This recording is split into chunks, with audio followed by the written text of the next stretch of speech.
Good morning, dear colleagues.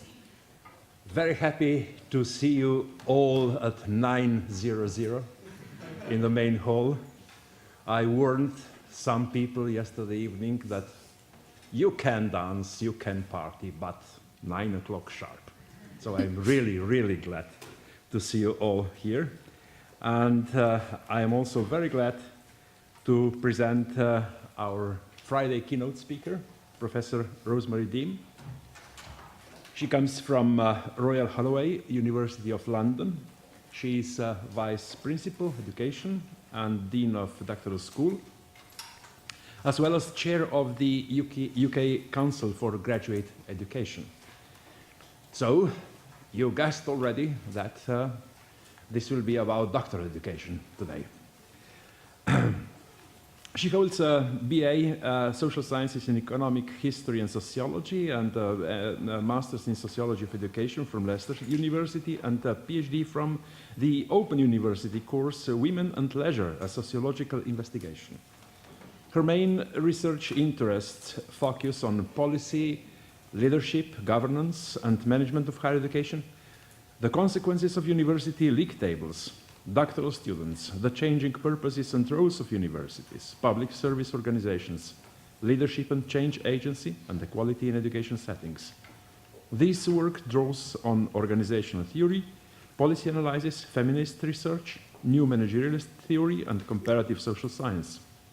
Her latest research is examining how austerity measures by Western governments in response to 2008 financial crisis in banking are affecting the values and organizational shape of public services. So, Rosemary covers just all fields we discussed in UNIQ, the best keynote speaker, the last keynote speaker in the UNIQ project, I must say. So, Rosemary, I am really happy, and on behalf of UNIQ tribe, many thanks to come. The title of your keynote speech is Doctoral Education, a mirror for the future of higher education. So another connection, doctoral education and futures, university futures. The floor is yours.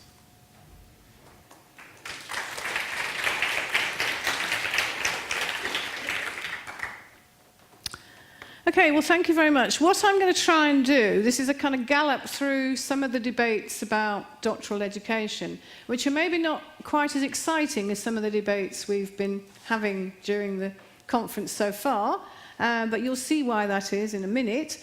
And what I want to do is to link what's happening in doctoral education to features of universities as organisations in the current situation, changes in academic work, and how those both affect and are affected by what has happened to the doctorate. And then to talk about a few features of contemporary doctorates, because it's quite a complex area. It isn't a single kind of phenomenon, but quite a few different ones. To say something about some criticisms of the doctorate, and then to just finish by talking about how doctorates might develop in the future.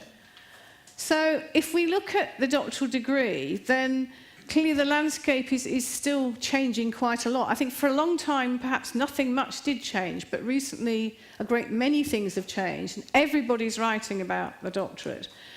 And it's everything from how people are funded to what kind of supervision people get, what kind of thesis people write, what the format of the thesis is, how they actually frame what they're doing. Is it interdisciplinary? Is it monodisciplinary?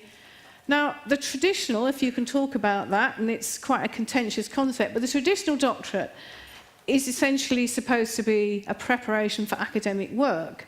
But partly because there are so few permanent jobs in academic institutions now, that's no longer the case.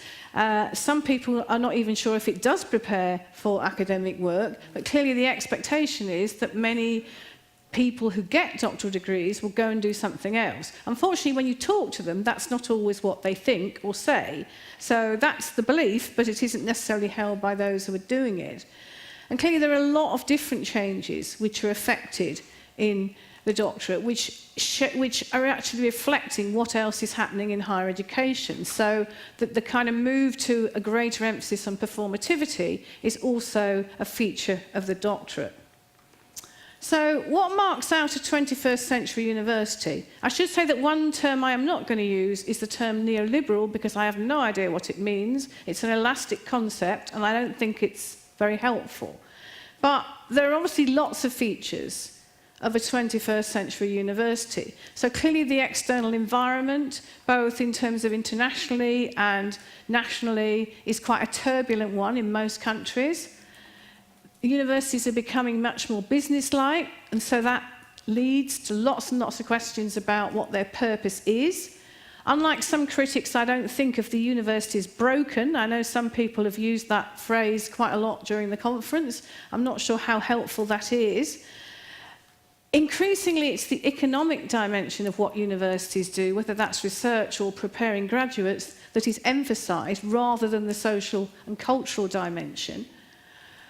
Contemporary universities are highly managed, and there's a lot of emphasis on trying to avoid risk, although people are not always very good at deciding what risks are going to affect them. I remember my own institution had a long list of risks that were going to affect us, and 2 years ago we were massively affected by floods. Did floods appear on the list of risks? No. So it just goes to show that you can't always predict the future in terms of risk either. And obviously universities have become massified in many countries, and the social composition is changing. And there's much more emphasis on partnerships and collaboration. It's also useful to kind of think, what is a 21st century university? So here are just a few images of universities in different places, in different countries.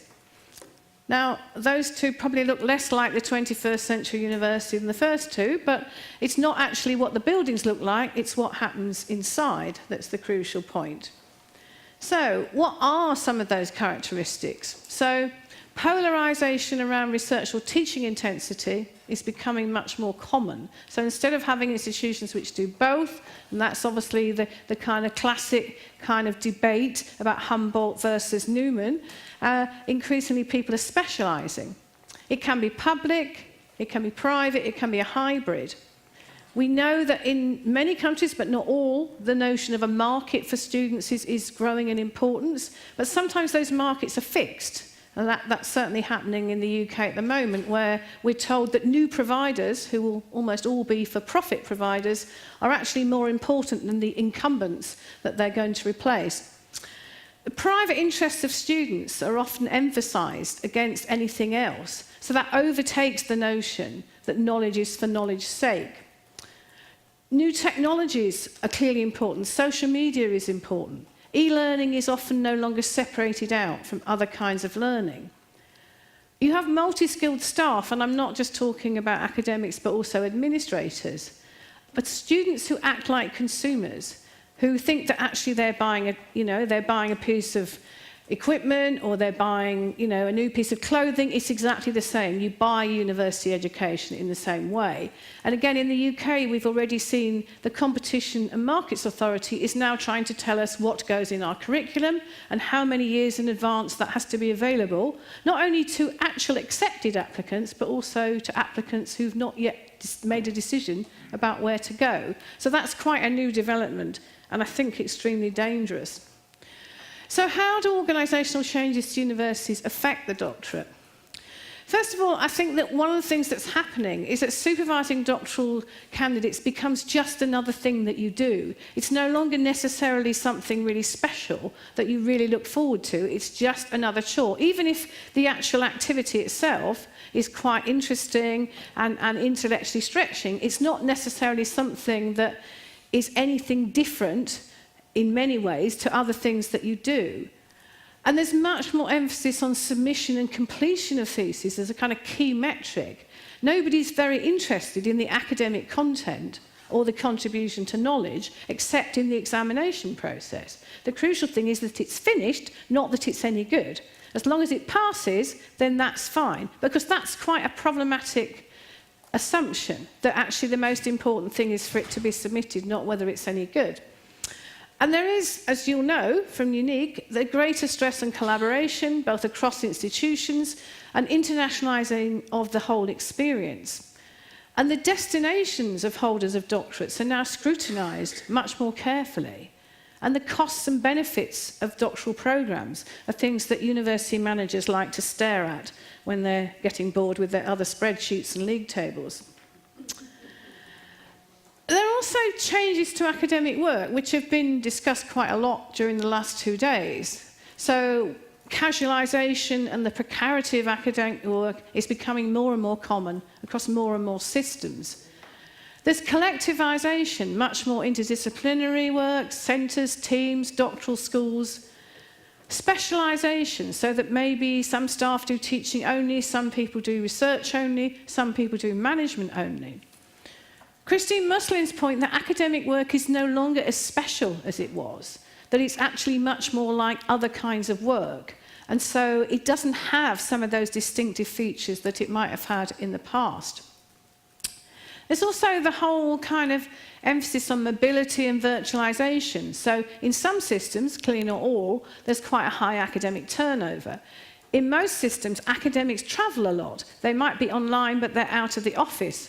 That they're, and like all of us, I guess, that distance learning, MOOCs, and all of these things change the notion of where the centre of gravity is in terms of higher education. And the speeding up of academic work leads to quite varied responses. And the notion that somehow that some doctoral students have, that if they send you a file at midnight, that miraculously by 8:30 the next morning you would have read it. Because after all, you've had all those hours, haven't you? And what have you been doing? So speed up affects everything. And increasingly, academic work is digitised work, even if people don't necessarily like technology. So how do those changes to academic work actually affect the doctorate? So firstly, in terms of casualisation, it affects whether doctoral students have a future in the academy, and if they're teaching part-time, which many of them are, how much they get paid and whether that work is really valued. In terms of collectivisation, then full-time doctoral education is much more likely now to be in terms of collaboration with other departments in the same institution, between different institutions, which may be in that country or another country. Specialisation. Doctoral education is becoming a field in itself with the growth of doctoral schools and colleges. The mobility of academics and the virtualisation can reduce face-to-face contact with supervisors, and that may mean the experience is not as valuable as it might have been in the past. And many supervisors have more students who are doing doctorates, so that the students are not special anymore, and there's much greater pressure that those students conform to regulations around the submission of the thesis and what they have to do in order to get there, and also particularly outputs, because unless you produce outputs, then the whole thing then becomes problematic. I think this is an interesting slide about the share of doctoral students out of all higher education students on Bologna programs in 2012. It's quite hard to get really up-to-date information on doctorates, but it's interesting because the countries that have the highest share are actually Germany and Austria and Finland, and also Luxembourg, which barely counts as a country because it's so small. It's quite interesting to look at that. Of course, you also have to look at the size and the percentage of the population that goes into higher education. But it's nevertheless kind of worth thinking about what that balance is between all students in higher education and those who are doing doctorates. And if you look at the kind of world statistics, then again, there's quite a lot of variation between countries. So in Switzerland and Sweden, the graduation rates are quite high, and the relative increase in doctoral students was highest in this period, which is actually, although it was published in 2011, I think some of the statistics are slightly older than that, in the Slovak Republic and Portugal. In terms of gender, slightly less than half of the OECD average were women, but if you look at the subject mix, then that's quite a big difference. So women are still very underrepresented in science and engineering, except in something like biological sciences. And then the next, so you do get exceptions to that. We better not mention Iceland and Portugal in the same sort of session, have we, because of football. But anyway, we'll gloss over that one quickly. The largest share of new doctorate degrees in science is in science and engineering, followed by the social sciences for men and by health and welfare for women. And the absolute numbers of science and engineering doctorates have increased significantly since 2000, but that's actually declining in most OECD countries.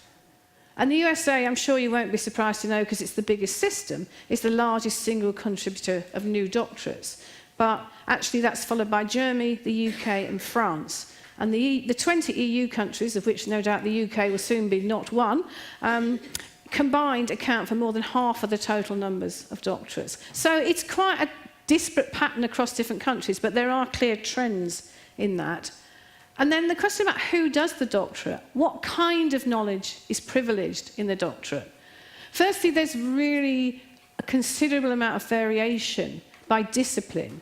In most, but not all STEM subjects, doctoral candidates are more likely to be male and more likely to be full-time. In humanities and social sciences, there are more women, there are more part-timers, but ethnicity, social class, disability remain challenges in lots of countries and may be a genuine barrier to actually doing a doctoral degree. Harker notices that the gender balance of disciplines affect how students are selected, what is done, what value is attached to the knowledge that's produced. And in some disciplines, she observes, there are still very essentialist views about gender and a belief that men and women contribute differently to the same disciplines. And gender equality measures, as we've seen in other fields, are often only seen to apply to women.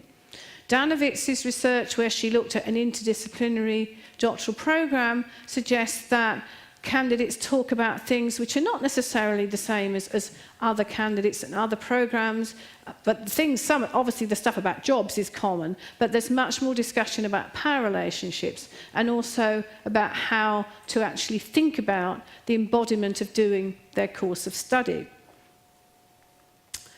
So recent developments in the doctorate itself, I mean, these I think are difficult to really generalise about across different systems, but it does seem to me that there is much more emphasis on the training PhD rather than the knowledge PhD, which is ironic given the title of the unique project itself.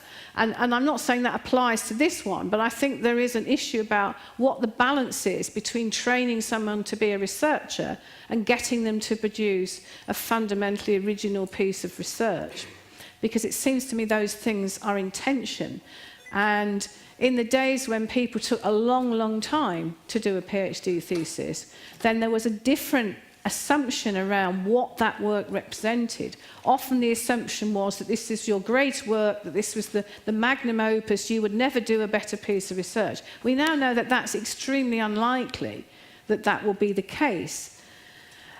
Also, there are a proliferation of different types of doctorate, and again, this varies a lot by system. So some countries have what they call an industrial doctorate, which is essentially focused on a particular industry, and the project is done in combination with that industry. There may be coursework as well as the actual dissertation, but not quite in the same way as in the US system, where the coursework precedes you actually moving on to that stage.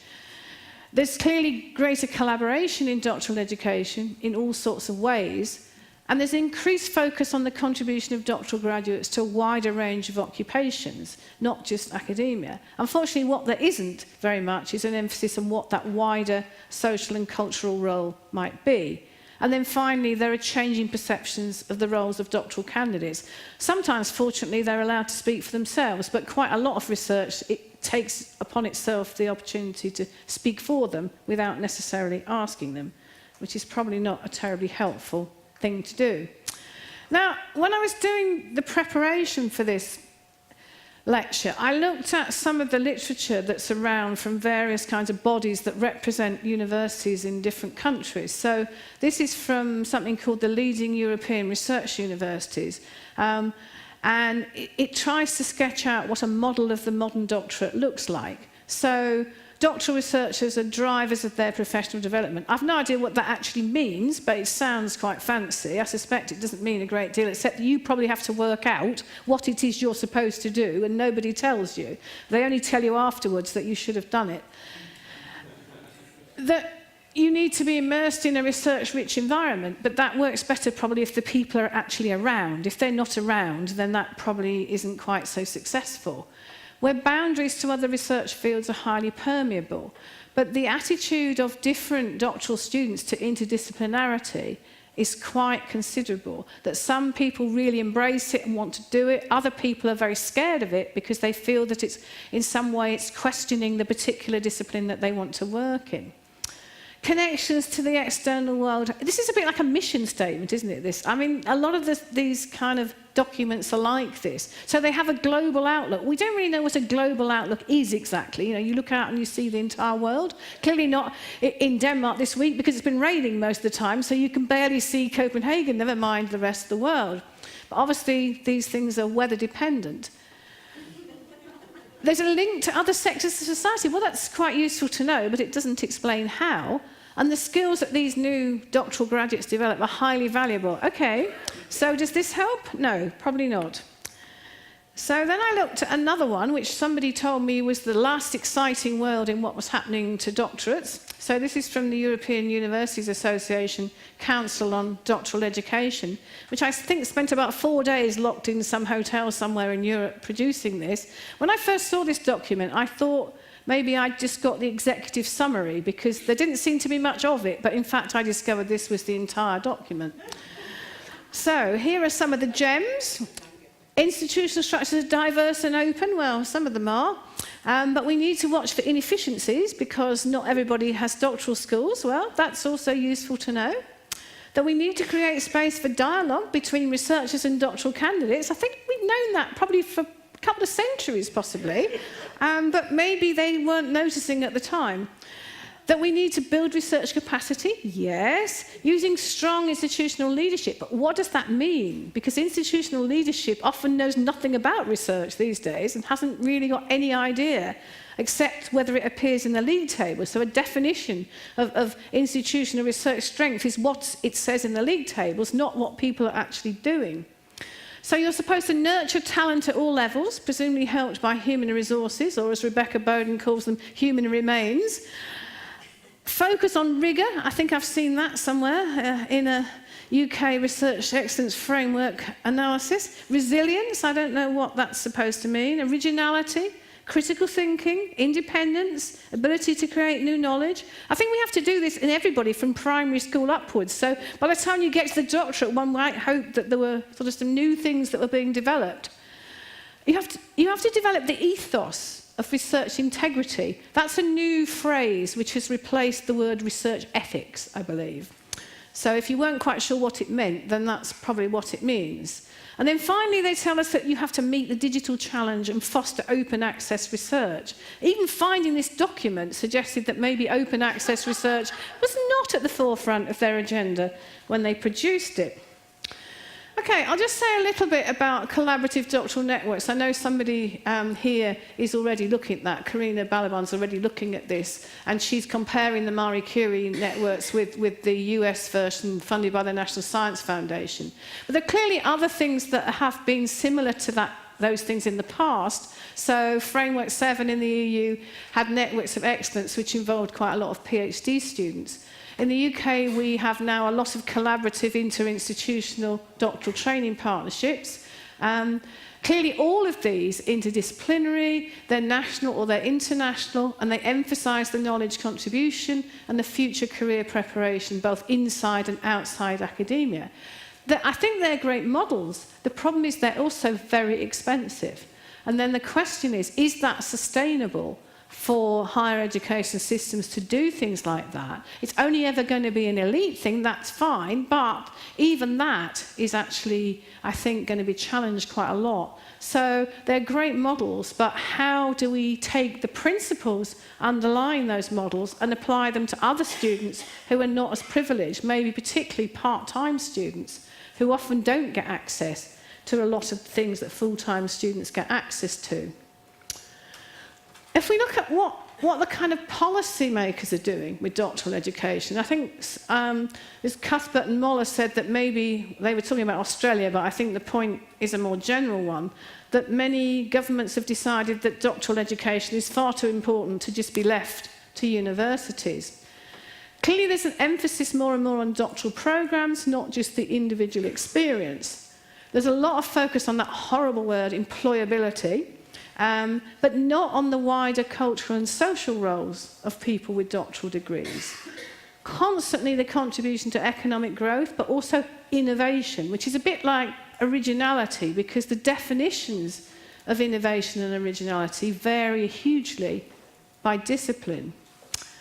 The full-time science model, however, is very evident in policies all over the world on higher education, because the assumption is that people who come and do a PhD are actually young, they're male, they're full-time, and that is what you're aiming for. And that clearly is quite problematic. And doctoral submissions and completions are key metrics, but nobody takes the societal contribution into account, partly because it's difficult to measure. And we all know that if you can't measure it, then you can't actually count it, and therefore it doesn't get included. But that seems to me is a real pity. And there's a mass of books on kind of the doctoral crisis, how to reshape the doctorate, new pedagogies. These are just two examples. They relate to all kinds of countries. And there's also a mass of research. I mean, as a journal editor, I probably get about 2 articles a week on doctoral education, much of which could be described as, I talked to my 5 doctoral students, I did a focus group, I gave them some interviews, and here are the results. They're interesting people, they're doing interesting things, and occasionally they talk to other people. Could be quite a good summary of some of those articles.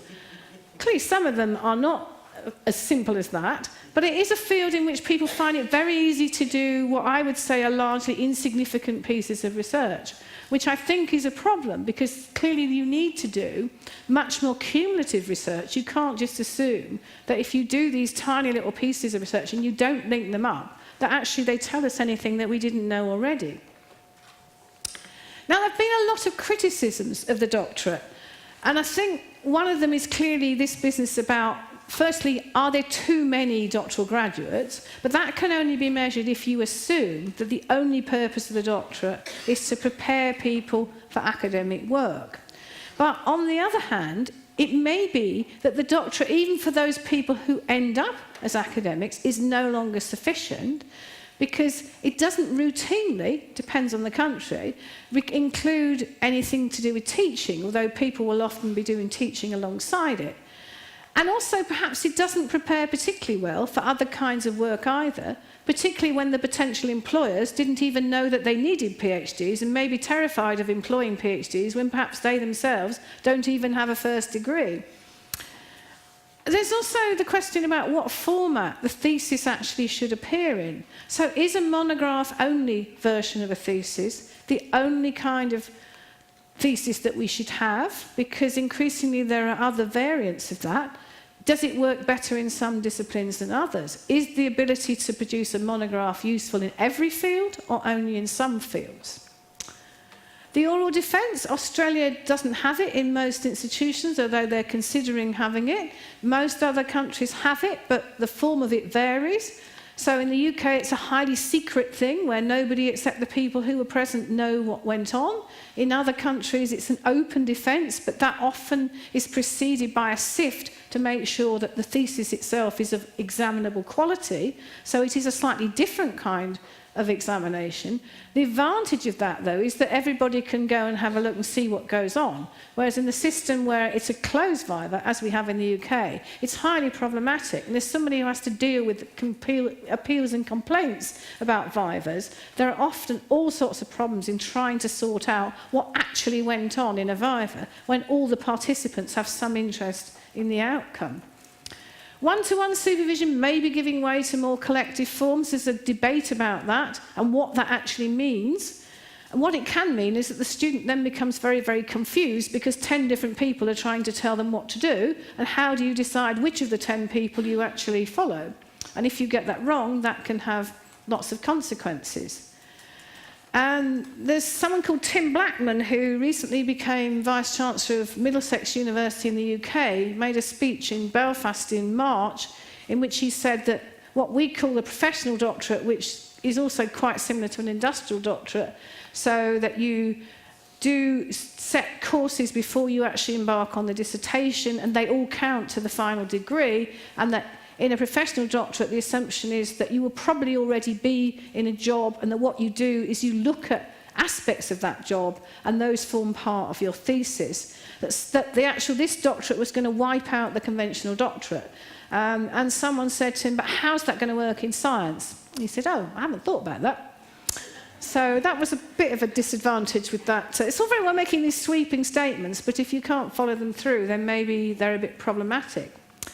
And clearly doctoral structures they're not all big and successful and collaborative. Some of them are quite small. And this is the point that the EUA document I referred to just now makes. Now, some people have talked about a doctoral crisis. If you go through the literature, you can find mention of a doctoral crisis for about the last 30 years. So clearly, whatever kind of crisis it is, it's not coming to any kind of head anytime soon. But they talk about the shift in policy focus. Again, they're mainly talking about Australia, but they're trying to extrapolate that to other countries. That the shift is from efficiency, how quickly do you get people through, to the skills that doctoral graduates are supposed to have. That, as many other people have said, doctorates are no longer just preparation for academic work. Questioning what originality means, questioning what contribution to knowledge means. And there's been some research which suggested that many theses do not contain the term contribution to knowledge. I don't really see why that should matter, but apparently some people think it does. Proliferation of doctoral types in some countries, particularly the USA, Australia and the UK. Questioning about whether different kinds of doctorates have equivalent outcomes. I think that's quite a difficult one, because it seems to me that they probably don't. And that maybe that matters, maybe it doesn't. I mean, that's something that probably does need some more systematic research. And are doctorates a new form of credentialism? Well, you could say it's an old form of credentialism. Clearly, the notion of credentialism is many decades old. But if more and more people have doctorates, then it's no longer a sign of distinctiveness. So why do we still have the doctorate? Is it about tradition? Is it about the contribution to the knowledge economy? Is it about developing expertise and applying it in wider society? Of course, if you're in a lab-based discipline, you need research students to people your lab. And so that's one of the reasons that scientists have a different attitude often to research students, to social sciences and arts humanities. And in theory, the right to award research degrees is still a symbol of the university's autonomy. But I think I'd question for how long that's going to be the case. So, is it tradition or is it something else? What could we actually change in the doctorate? Well, we could change who we recruit, we could become much more selective, but focus perhaps on the notion of people being versatile, because I hate the word flexibility because it has so many problematic connotations, and also kind of the notion of future leaders, although you don't always know what it is they're going to be leading. How we fund, so there could be fewer candidates, which goes with the kind of selectivity, but perhaps more generous stipends, because we know that financial problems are one of the main reasons why people drop out of PhDs and other doctorates. How we train and supervise, more substantial international experience, but of course it costs money, not everybody can afford to do it. What we prepare doctoral graduates for, and the kind of knowledge doctoral candidates produce and for whom. So the emphasis, as in the sociology of science, on the co-production of knowledge is beginning to happen in some doctorates. So the co-production is not just with the supervisor, which has always been there, but the co-production with people in outside organisations. So there are lots of things we could change, but the question is that actually going to happen? Now, Balaban has looked at I think 3 of the kind of texts in this field and said there's an interesting shift in how students are regarded, noting that none of these books have really actually asked students whether they think this is happening. So you go through the notion of students as stewards of their discipline. That's a very kind of monodisciplinary approach. The kind of shared formation apprenticeship emphasis, and then on to the kind of notion as leaders. But I think the question I would have with that is whether that's happening in all forms of the doctorate, or is that only the elite full-time PhD students who are in these collaborative outfits, rather than, let's say, the part-time student or somebody doing a professional doctorate. So, I mean, clearly these things overlap to some extent, but I think we need to come back to the point I made earlier, that no matter how much policymakers and universities might stress that PhDs are not just about being an academic, many, many PhD candidates, much less so professional and industrial doctorates, want to be academics, even though they know that there's a very short chance of that happening. So, is the doctorate a mirror for the changing university? And how might the 21st century university change in the future? Well, we don't really know, but we've had lots of kind of speculation at this conference so far about the university might disappear, we might replace it with all kinds of other things, some of which seem to me to be a bit equivalent to the mechanics institutes in the 19th century, but maybe a knowledge of history is not always a useful thing. So clearly there are going to be a much bigger variety of organisational forms. Multinational organisations that are not educational in many senses, but just see the possibility of a profit. We've already got many, many transnational campuses. We've got lots of online universities. You disassemble perhaps the degree validation from recruitment and teaching. You might have cooperatives like Mondragon, you might have elite campuses like Harvard and Oxford. So there will probably go on being that variety of organisational forms. And it's quite likely that some of those universities, maybe most of them, will be focused on undergraduate and vocational programmes with fast, efficient, quotes, delivery. Fewer permanent staff, less permanent space for people to teach in. Casualised labour, perhaps robot tutors in rented rooms is one possibility. That would be quite an interesting example of the future, wouldn't it? Technology-driven rather than technology-informed, the digitisation of everything. Learner analytics, which I think is really ethically problematic, where you kind of find things that students have done. How often did they go to the library? Did they read the book they took home? Do they participate in the virtual learning environment? And then you go and terrorise them because they haven't done something. So some people think this is an advance. Research could also, of course, be done by artificial intelligence. So soon you won't need academics. You just set the machine up and you come back in a week and it's done the research. You probably won't get any money to do it, but, you know, and it may not be very useful, but at least something will have happened. Flip lectures, I mean, that's the latest trend. I know it's been around for quite a long time, but increasingly maybe the production of materials for teaching and the teaching itself becomes separated. And research-informed teaching is probably likely to be only elite institutions. So many of the others will not have research at all. So can we unbundle the doctorate? So Pedersen on Wednesday morning in the opening plenary suggested that universities will balance the loss of the research dominance with more emphasis on the production of PhDs. But I think well, firstly, I think there's the question about whether they will continue to have the autonomy and the right to offer those degrees, and that is being questioned in some systems. But it's already possible, and is done, whereby you separate out the initial methods in research development of doctorates. You can do that online, you can do it face-to-face, you can do it all sorts of ways, that you could outsource the field work, the archival work, the laboratory work. You could have a supervision, a mix of external organisations and casualised staff, actually, or you could just use online monitoring. You could probably do your supervision using learner analytics. You could find out whether they were concentrating, how much they looked at their phone when they were actually sitting there, how much they looked out of the window. Perhaps that's not so popular these days. So there's a lot of scope there, I think, for doing supervision in a different way. And do you actually need anything at the end of it? So if you still need a validating institution to award this unbundled doctorate, maybe in future you'll just buy it in a kit. You just go to a shop or you go online, you get a little kit and you just click on something and it activates the validation. Up comes the ceremony, picture of you in the ceremony, picture of all your friends, and that's it. It's over. So that could be the future. So what I've tried to do is to examine how organisational changes to the university and changes to the nature of academic work have themselves had some effect on doctoral degrees and vice versa.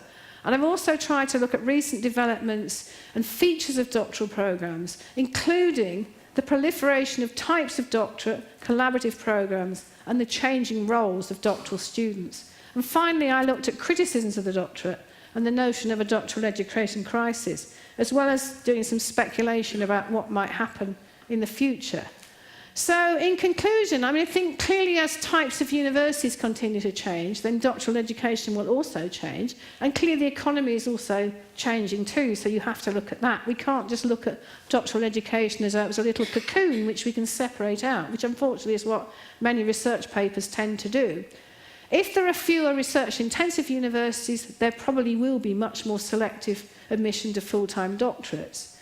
New for-profit providers are almost certainly not going to see doctorates as a priority, but of course some of them will need PhD students for some of their teaching.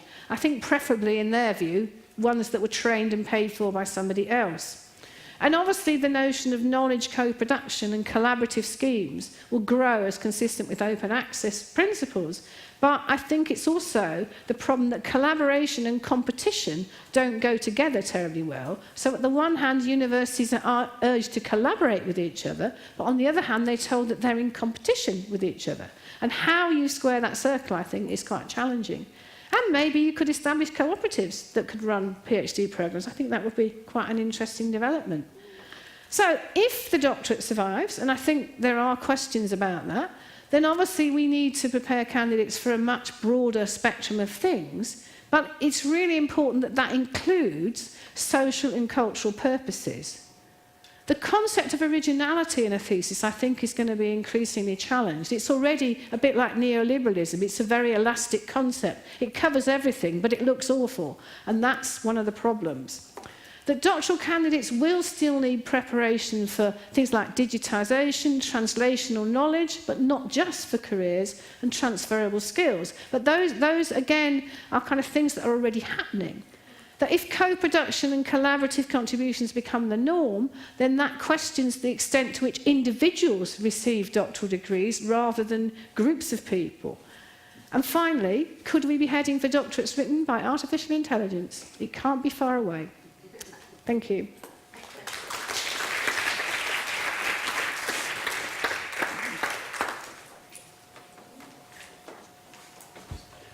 Thank you very much for your presentation. Thank you also for leaving us more than 15 minutes time. This is most this conference. I'm sure that there are many questions in the room, and the floor is open. And we have a micro. Yeah. Where is it?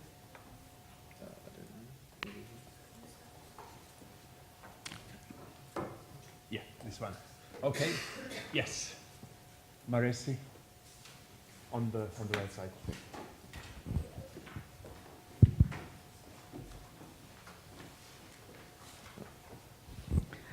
I have several comments, of course.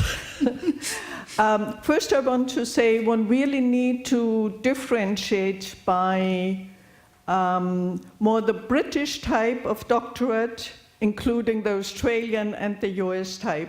It's really very different. So I think it was all put together and there's quite a difference.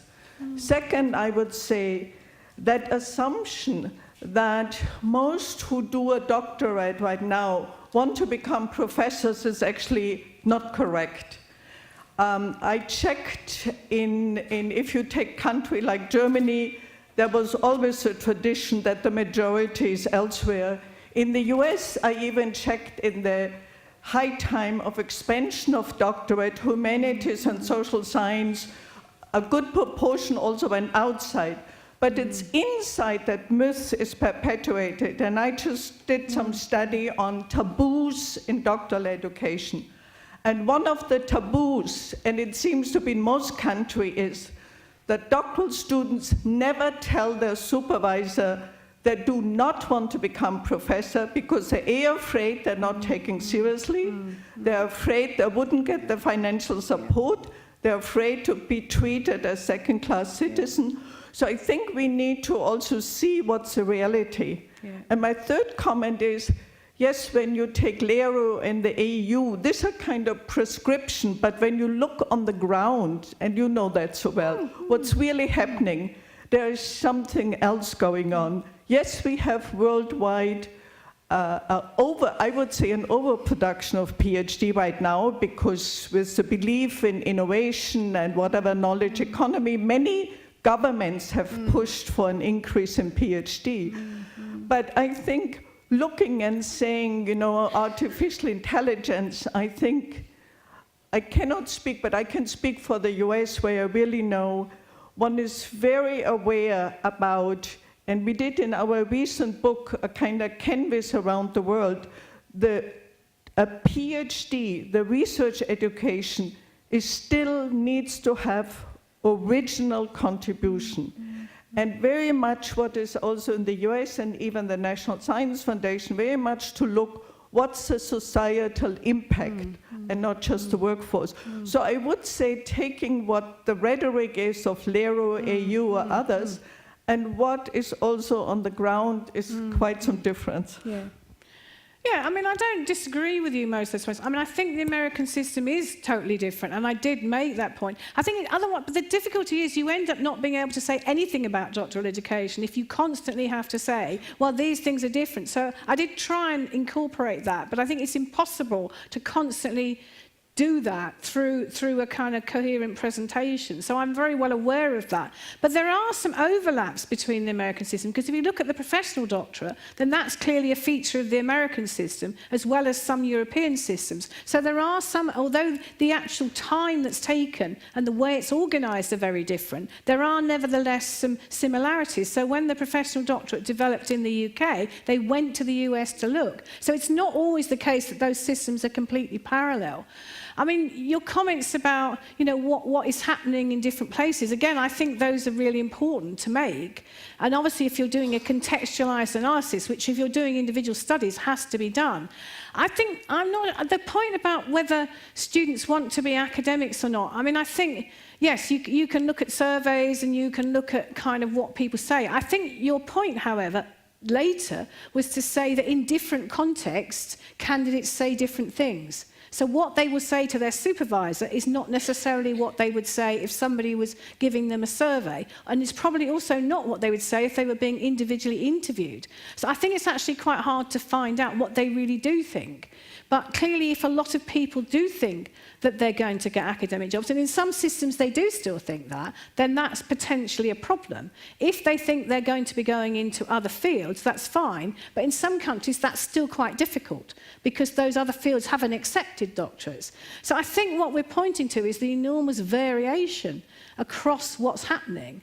What I was trying to do was to pull out some of those things. Yes, I agree that things like NERU and the European Universities Association are reflecting a particular thing, but my point was that those things are read by large numbers of people.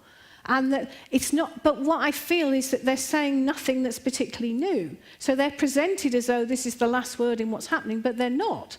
So that it wasn't really to hold them up as some kind of example. That was the last thing I was trying to do. I was trying to be critical of those things. Thank you. Next. Yes, please. Here. Yes. Yeah.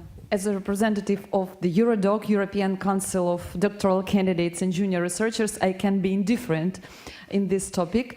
Thank you for a great presentation, but I'm wondering why the voice of junior researchers on the European level, I mean the position of EuroDoc, wasn't considered and taken into consideration like LERU or EUA CDE position. So in 2012, EuroDoc accepted and published actually policy paper and sent it to different institutions, policy makers, universities and so on, about doctoral candidates and doctoral training. And actually the position which we trying to be heard from the side of doctoral candidates on the European level is the professionalism of doctoral training and treating doctoral candidates as professionals. And actually I would like also to mention that we are trying to endorse European Charter for Researchers and Code of Recruitment for researchers, and actually this document hasn't been mentioned yet during the whole conference, but a lot of issues which were being discussed, they are clearly explicit in this document. I mean professional status of doctoral candidate and professional treatment to doctoral training. So doctoral education is no education more. it's not longer a study, it's a research, but an early stage career development. And this is the main difference. Maybe the question you've put will the doctoral education be saved? Maybe education not, but doctoral research, doctoral training in terms of professional attitude to the research activities, as well as to people who are involved, engaged into this doctoral training. Actually, I think my personal and EuroDoc point of view is that doctoral education must be transformed, really transformed, into doctoral training and doctoral research from the professional point of view, with the professional status of doctoral candidates, not like students. Thank you. Yeah, I mean, I think, firstly, I mean, I can't consult every single document. I think I read about 100 sources already to prepare this presentation. And I'm actually partially representing the UK Council for Graduate Education in the UK, which works with staff, academic and administrative staff who work with doctoral students. So that and the policy perspective is where I was coming from. If I was giving a presentation about doctoral students, then I would have referenced those kind of things. So you cannot cover everything in a 40-minute presentation. Maybe you can, but most people can't.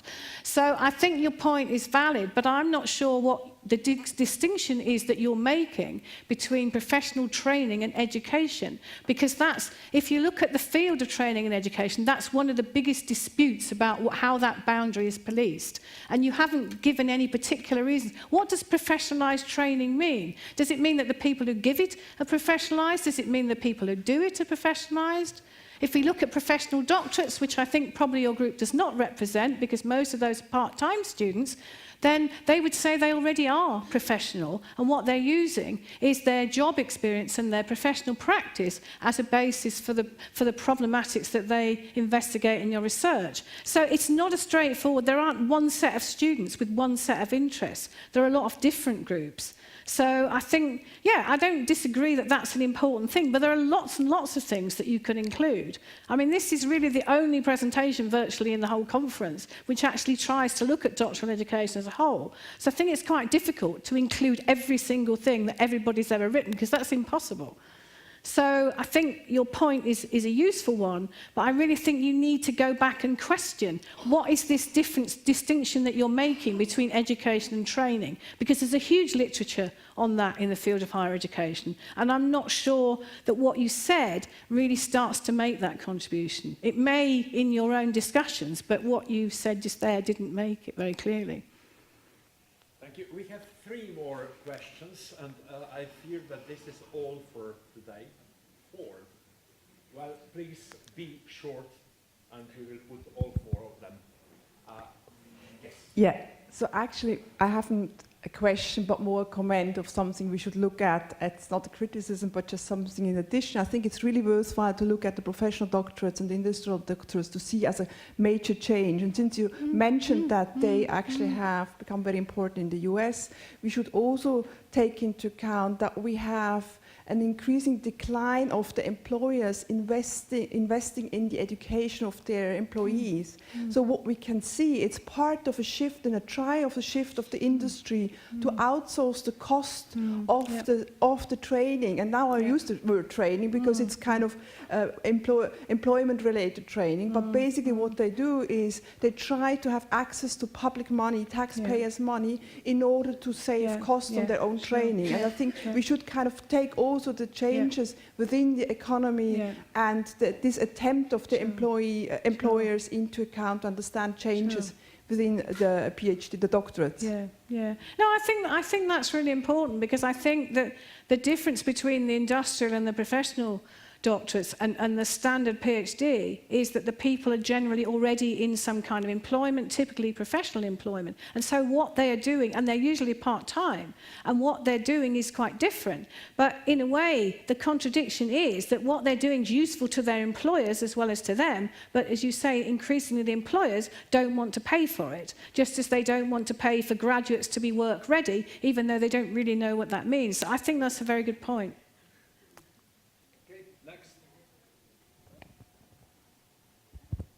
Thank you for a great presentation. I don't really have a question, it's more of a comment, but I just wanted to point at an interesting tension that I noticed from my own research about, talking about these trends in doctoral education. It's interesting so we look at these shifts and we see, okay, the focus has changed, or at least how it appears in policy. And the tension that I found in my research is very interesting because on the one hand, I looked at all these rather old OECD and World Bank documents that sort of just announced the arrival of the knowledge economy, and then they wanted to create knowledge workers to be prepared to work in all the sectors of this knowledge economy and basically to contribute to its creation. So actually the increase of the number of doctorates was based on this vision that let's create PhD candidates that can work in all the sectors. And then on the other hand now, when I talk to some very key important stakeholders and policymakers that somehow have had a big say in this debate in the first place, they seem to address it from, the other way around, in a sense, to respond to the trend. They're saying, well, there's so many doctorates nowadays that of course not everyone can go into academia, so of course we need to reshape the focus because these people are going to be unemployed if they cannot work in other sectors. So it's an interesting way how you look at it. Is it seen as a response to a shift that has taken place randomly, or is it, has it been designed already from the beginning with this purpose in mind? And I think that also, of course, then you may have a tension, I guess, regarding the expectations of people who enroll in a doctorate. Is it a, are they being deceived when they enroll in the doctorate because policymakers have a different vision for this? And also another question that arises is then, do we change the focus of all the doctorates to prepare people for all this, to make them, flexible, the word that you you don't like, and versatile and so on, and because now they're wanting to have people generalist skills to work in these different jobs. But then do we change the focus of all doctorates? And what do we lose if we do that? Because then how can you be an excellent researcher and also able to work in all these other sectors? And then, of course, there's that question of, do we have two types of doctorates for people who want to go into different careers and so on? So it was just, I have very many questions responding to your presentation, but just a comment on that. I think they're all very important things to raise, but I think this question about, well, firstly, yes, it's impossible for somebody to have so many skills they can go into any employment field because that's just not possible. Plus, some of those fields are changing so fast that even if we did start at the beginning of the 4-year program preparing people for it, by the time they got to the end of it, they'd probably already be out of date. So it would be very difficult to do that. But I also think Marisa, you referred to an overproduction of people with PhDs. But I think, I've heard the same discussion about first degrees as well. And one of my arguments is, actually, it's much more complicated than that, because if you just take first degrees, if you look at the kinds of jobs that people now do who have degrees, they have transformed it. And one of the good examples of that is university administration.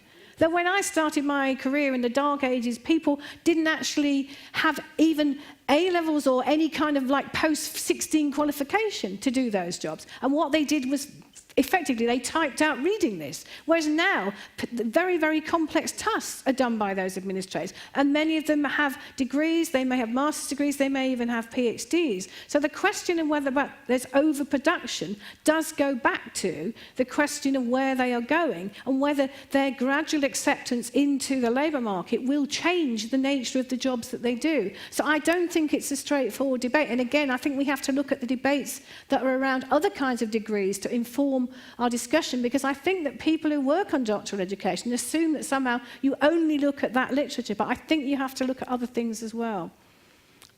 Thank you. Next. Scary. No, I don't need it. I love the idea of doctoral supervision being replaced by doctoral surveillance, by the way. But if I just make a few comments from a business school perspective, business and management school perspective, where, I only got a job in a business school kind of 26 years ago because there were no PhDs in business then, so they took people like me. I think that kind of the overproduction, and certainly a gross overproduction of people with doctorates in business and management, it's actually due to credentialism, which universities have seen as a revenue source.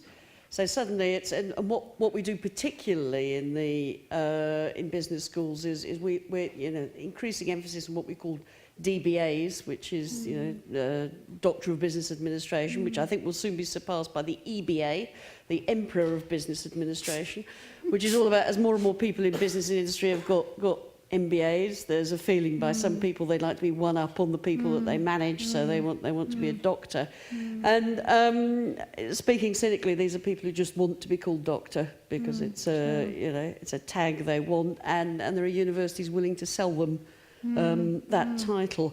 What particularly interests me is the effect that this kind of revenue rent-seeking activity pursued by certain universities and certainly certain disciplines has on the nature of academic labour in the doctoral supervision or doctoral surveillance relationship, because I certainly experienced that.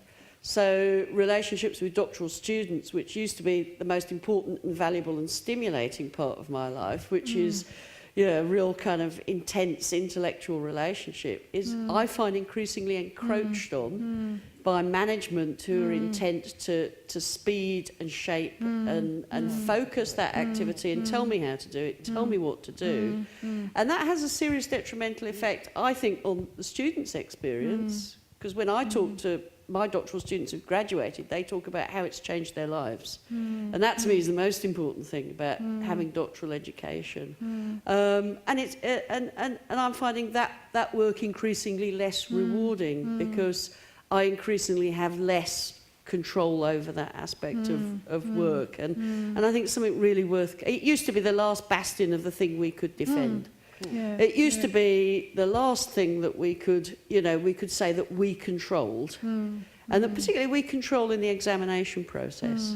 And I think that's rapidly being eroded. Anyway, okay. Yeah, I mean, I think the thing about the DBA and degrees of that kind is that firstly they're done on a mass scale, aren't they? So, but they're an interesting example of a professional doctorate because many of the people who do it are not necessarily using their professional practice as the basis for the research, but also because universities are charging very, very high fees, as they are with the MBA. Now, the MBA has already started to collapse in many countries. So my guess is that if the MBA collapses, the DBA is going to also be questioned. But, I mean, your point about supervision not being special anymore, I think that was one of the things I was trying to say, that because of all the things that are happening, that the more students you have, the less easy it is to see it as something that's special, but also because lots of other people have a view about how you should do it, many of them with very little idea of what it actually means to supervise a doctoral student. So the kind of things that they focus on and the metrics are not necessarily the things that you would actually be interested in. I think it's very difficult to kind of... I mean, I think we have to be more resistant to some of those things, but there is a difference between ensuring that students get a good, consistent experience. Doesn't mean it's the same, but it means at least it kind of makes sense, and actually interfering in the process just for the sake of interfering, because some people just like to interfere because they're busybodies, basically, and that doesn't help.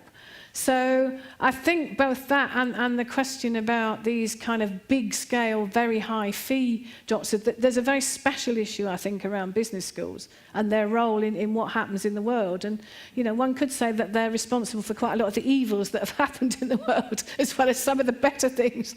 That doesn't solve the problem, but it seems to me that is a kind of very special arena, because one of the issues about doctorates in general is that they, you know, even in countries where they charge fees, the fees often don't in any sense represent the amount of work that goes into it. So in many systems, students stop paying fees or stop paying the full fee after a certain time. So if they haven't finished, that may be the most intensive period of supervision, but it's the period when the institution's getting very little money. So there's all sorts of paradoxes in the overall experience as well, I think. Thank you. I hope that you allowed to take a few drops of your coffee for the last question. Yeah? And the rest of discussion at the coffee break. Hi.